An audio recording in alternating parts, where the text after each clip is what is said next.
Good morning, students. Today I'm going to explain the concept ADC10 of MSP 430. ADC10 is nothing but an analog to digital converter. MSP 430 series comes with 10 bit successive approximation ADC. So ADC is important for any controller to access the analog signals. Okay, ADC will convert analog signal into digital signal, which is going to understand by the controller or a processor. So MSP 430 series comes with a 10 bit successive approximation ADC. Generally ADC 10 is going to operate at 200 kbps. MSP 430 comes with the 8 analog channels used to interface the internal and external sensors. Generally, to interface the analog sensors, it uses 8 analog channels and 2 internal sensors.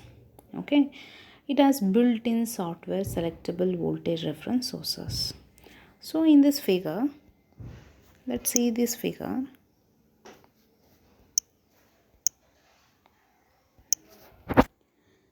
See, these are the 8 analog channels used to interface the external sensors and 2 channels used to interface the 2 internal sensors. Okay, 8 analog channels are used to interface the external sensors and 2 internal channels are used to interface the internal sensors. Okay, now this ADC10 as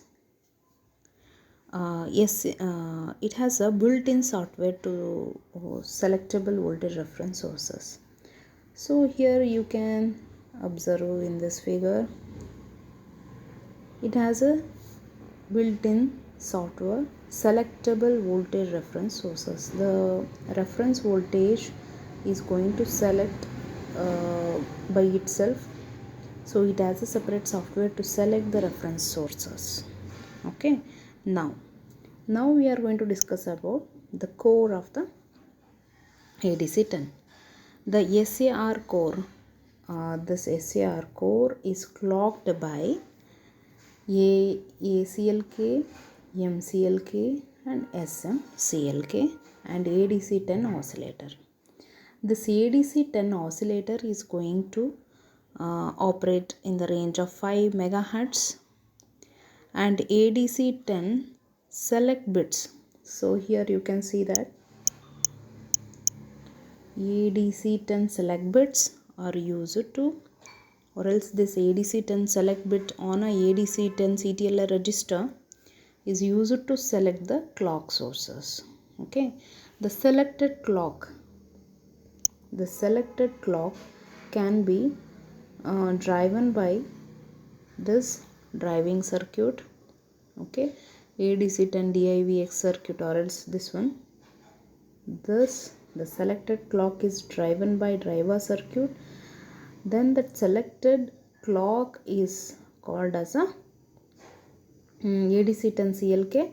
The clock ADC10 CLK is the clock coming from the driver. So here you can see that clock that is given to the 10-bit SAR.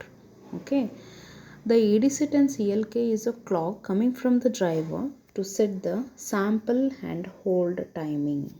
So that clock is used to set sample and timing for sample and hold timing. Okay, hold circuit.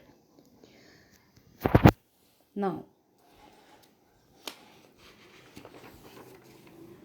analog channels. So these channels especially are selected by INCHX bits on a ADC10 CTL. Okay, so here one register, that register INCH bits on a ADC10 CTL one register is used to select the analog channels and internal channels. These internal channels connected to temperature sensor and VCC2. So here you can see the temperature sensor and here it is a VCC by 2 actually it is. So these two internal channels are connected to one for a temperature sensor, another for a reference source. Okay, so this is what the architecture of ADC10. This is very important topic. You have to concentrate and you can expect the question for your main examination also. Thank you.